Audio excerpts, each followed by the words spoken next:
A paz do Senhor Jesus para todos. Graças a Deus, sou grato a Deus por esse dia maravilhoso que Deus tem concedido para trazer mais uma pregação da palavra de Deus. É necessário que o Senhor cresça e que eu diminua. E a palavra de Deus, irmãos, é muito importante para nós, para a nossa edificação. A palavra de Deus nos guia para o melhor caminho.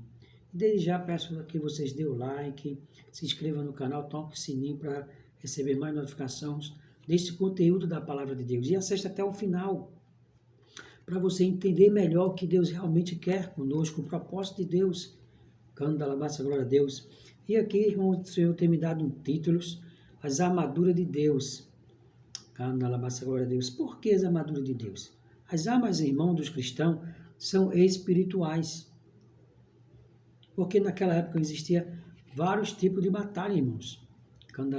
E era assim que as nações tratavam de resolver suas diferenças pelas forças das armas. E nós sabemos que as guerras sempre são produto de pecaminosidade humana. O homem que se exaltava porque tinha a nação mais forte, atacava as outras mais fracas para vencer, para tomar conta. Mas, ao longo dos séculos, desde a batalha do israelita contra Ai, por volta, diz o historiador, em 1400 a.C., Josué 28, 21, 26, até a Massada em 73 anos antes de Cristo. E a Bíblia registra cerca de 20 batalhas principais pessoais de todas as civilizações antigas. Um exemplo, egípcia, assíria, babilônica, grega, romana. Então, irmãos, nessa passagem de Efésios, no capítulo 6, versículo 10 a 17, os cristãos são o que? Exortados a vestir toda a armadura de Deus, que simbolizava elementos vitais do caráter cristão para se defender das acusações do maligno. Veja só a importância da armadura de Deus para nossas vidas. Glória a Deus. Então procure se revestir da armadura de Deus. Vamos ver o que diz lá em Daniel, glória a Deus, sobre a profecia, Daniel 9, 26. E depois das 62 semanas será tirado o Messias e não será mais. E o povo do príncipe que há de vir destruirá a cidade e o santuário, e o seu fim será como uma inundação. E até o fim haverá guerra, então determinada as assolações. Então, irmão, já está determinada. Pode existir guerra até no final do tempo. Como a gente vê hoje, que a guerra dura mais de um ano, só Jesus na causa, na vida desses homens, que se exalta para combater os próprios vizinhos do país. Glória a Deus. Mas, irmãos, vamos ler uma palavra de Deus lá em Efésios.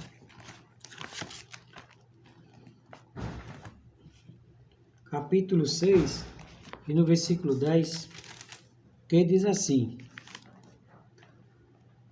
Nos demais irmãos meus, fortalecei no Senhor e no seu força do seu poder. Revesti-vos de toda a armadura de Deus, para que possais estar firme contra as astutas ciladas do diabo. Porque não temos que lutar contra a carne e sangue, mas sim contra os principados, contra as potestades, contra os príncipes das trevas deste século, com as hostes espirituais da maldade nos lugares celestiais. Então a palavra de Deus é clara, irmão. Há uma guerra, não contra o sangue, nem contra, glória a Deus, contra a carne. Nós temos que lutar espiritual. Glória a Deus. Então vamos se revestir de toda a armadura de Deus. Veja o que diz a palavra de Deus lá em Efésios capítulo 6, versículo 10. Nos demais irmãos meus, fortalecei-vos no Senhor e na sua força do seu poder. Aleluia. Glória a Deus. O poder de irmão, o poder de Deus, irmãos, está sobre nós. Efésios 1:19. E qual a sobreexcelente grandeza do seu poder sobre nós? Os que cremos segundo a operação da força do seu poder. Então, irmão, Deus é poderoso para nos defender. Então, vamos buscar a armadura de Deus. Jesus nos transportou para o seu reino, irmãos. Veja que diz Colossenses 1:13. Ele nos tirou da potestade das trevas e nos transportou para o reino do Filho do seu amor. Foi uma batalha. O Senhor nos tirou das trevas. Nós estávamos perdidos. E Jesus mostrou a sua luz para nós enxergarmos o caminho. Glória a Deus, aleluia. Agora, o que é armadura? A armadura é um conjunto de peças feitas de metal de couro com que os soldados antigos cobriam o corpo para se proteger das armas do ataque dos inimigos. Olha aí, quando o soldado vestia aquela batina, capacete, espada, cinto, e o escudo, para se defender da ação do inimigo contra ele, contra o seu corpo, contra a sua vida. E por isso é importante essas armaduras espirituais, irmão. E nossas armas são espirituais, 2 Coríntios, capítulo 10, versículo 4. Porque as armas da nossa milícia não são carnais, mas sim poderosas em Deus para a destruição das fortalezas. Olha aí. Como é importante, as armaduras de Deus para a gente vencer a batalha. Então, irmãos, temos que vigiar. 1 Tessalonicenses, capítulo 5, versículo 6. Não dormamos, pois como os demais, mas vigiamos e sejamos sóbrios. Estamos atentos, vigilantes, irmãos, na nossa glória, buscando a Deus, amando a Deus. Glória, meu Jesus. Enquanto isso, o inimigo fica em derredor. Veja que a palavra de Deus é o cuidado que nós devemos ter de revestir essa armadura de Deus. Veja 1 Pedro 5,8. Sede sóbrios, vigiai, porque o diabo, vosso adversário, anda em derredor, bramando como leão, buscando a quem possa tragar. Olha o perigo. E a gente revestido das armaduras de Deus, nós vamos poder se defender espiritualmente. Então devemos se afastar das trevas e se vestir da luz. Romanos 13, 13. Andemos honestamente como de dia e não em glutonaria, nem em bebedeiras, nem em desonestidade, nem em dissolações, nem em contendas e inveja. Então, irmãos, andemos sempre na verdade da palavra de Deus.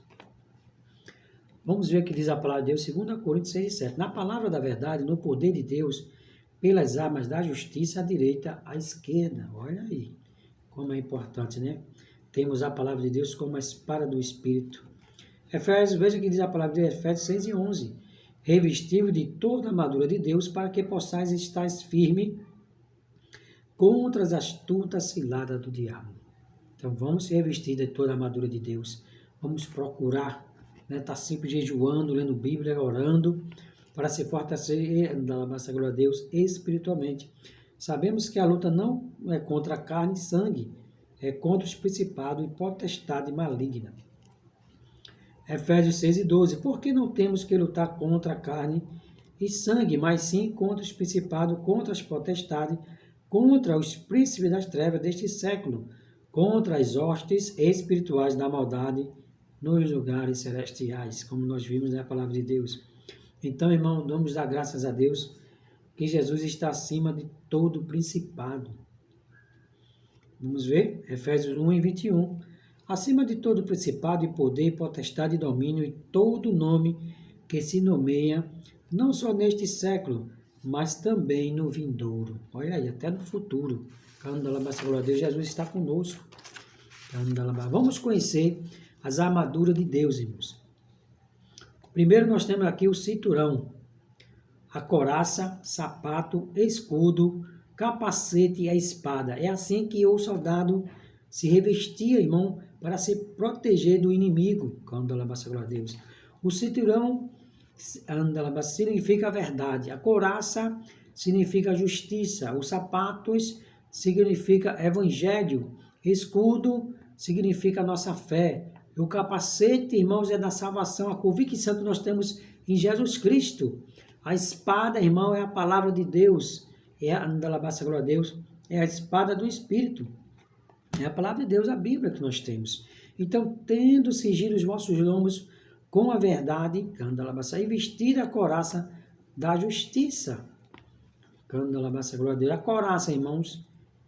Para que serve a couraça? Vamos ver? Glória a Deus, aleluia.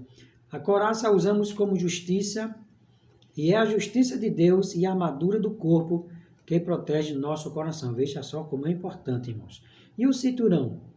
Para que serve o cinturão? Usamos como a verdade. Nós crentes temos as verdades de Deus que vencer o inimigo. Então, nós temos a verdade, irmão, a palavra de Deus, para vencer o inimigo, irmãos. E veja que diz lá em Isaías, capítulo 11, versículo 5. E a justiça será o cinto dos seus lombos e a verdade o cinto dos seus reis. Dando alabança, glória a Deus. Veja só o que dizem lá em palavra de Deus, 1 Pedro 1,13. Portanto, cingindo lombos do vosso entendimento, sede sóbrios e esperai inteiramente na graça que se vos ofereceu na revelação de Jesus Cristo. Eita glória! Então segue como os filhos obedientes, não se conformando com este mundo, irmãos. Aleluia! Se revestindo da armadura, vamos se proteger, canta a glória a Deus, do ataque do inimigo. E veja que diz a palavra de 1 Pedro 1,14. Como filhos obedientes, não vos conformado com as concupiscências que antes havia em vossa ignorância. Então nós não podemos, né, irmãos, se conformar. Sapatos, para que serve o sapato? Significa estar de prontidão para divulgar o evangelho até a volta de Cristo. Éfesos 6:15. Calçados os pés na preparação do evangelho da paz. Eita glória! E é preciso andarmos levando as boas novas, irmãos. Romanos 10:15. E como a pregação, se não forem enviados? Como está escrito, quão formosos os pés dos que anunciam a paz, dos que anunciam as coisas boas. Então, irmãos, sapato significa isso, né? O evangelho, andar pregando, levando as boas novas, boas notícias. Então, irmãos, fomos criados para isso, para a obra de Deus. Efésios 2:10. Porque somos feitura sua, criado em Cristo Jesus para as boas obras, as quais Deus preparou para que andássemos nela. Então, irmão, fomos criados para fazer a obra de Deus, adorar a Deus, buscar a Deus, quanto nós podemos achar. Veja o que diz Isaías 57:7. Quão suaves são sobre os montes os pés do que anuncia as boas novas. Olha aí, que faz ouvir paz, que anuncia o bem, que faz ouvir a salvação, que diz a Sião, o teu Deus reina. Canta alabança, glória a Deus. Deus reina para sempre em nossas vidas. E para que serve o escudo, irmão? O escudo representa a nossa fé, e este escudo da fé nos protege contra as setas inflamadas e invisíveis do diabo. E a fé em Jesus Cristo, irmão, que faz vencer o mundo. É muito importante nós damos fé em Cristo Jesus, Efésios 6:16. Tomando, sobretudo, o escudo da fé, com o qual podereis apagar todos os dados inflamados do maligno. É assim que nós defendemos com o escudo, com a nossa fé, que nós cremos no poder de Deus que vai nos livrar de todo o mal. Então, alabança, glória a Deus. E a nossa fé nos faz vencer, irmãos. Veja só que diz lá em 1 João 5:4. Porque tudo o que é nascido de Deus vence o mundo. E esta é a vitória que vence o mundo, a nossa fé. Amém? Nós vencemos a fé em Cristo Jesus, conseguimos vencer o mundo. E o capacete, irmão? O capacete, para que serve? Ele representa a nossa salvação. O que ele faz, protege nossa mente, para que tenhamos dúvida em relação à obra de Deus, realizou por nós a nossa salvação através de Jesus Cristo. Eita glória! É bom a gente se revestir da armadura de Deus, né? A gente fica bem protegido. Eita glória, aleluia! Vamos em diante. Efésios 6:17 diz assim: tomai também o capacete da salvação e a espada do Espírito, que é a palavra de Deus, para nos proteger, para nos defender. E a espada, nós atacamos com a palavra de Deus, pregando o Evangelho. Eita glória! A nossa esperança da salvação é a volta de Cristo, irmãos. Vamos ver, quando ela basta glória a Deus, 1 Tessalonicenses, capítulo 5, versículo 8. Mas nós que somos do dia, sejamos sóbrios, vestindo-nos da couraça da fé e da caridade, tendo por capacete a esperança da salvação. E a espada, irmão? A espada é a palavra de Deus, e essa espada é a única arma de ataque nessa descrição da armadura. Exemplo, né? Quando somos tentados, precisamos confiar na verdade, que é a palavra de Deus. Amém? Canta, alabança, glória a Deus. Bendito seja o nome do Senhor para sempre. Então, irmãos, vamos ver lá em Efésios 6:18. Orando em todo o tempo, com toda oração e súplica no Espírito, e vigiando nisso, com toda a perseverança e súplica por todos os santos. Amém? Então, canta, alabança, glória a Deus. Medite na palavra de Deus, Que Deus abençoe a todos. Canta a glória.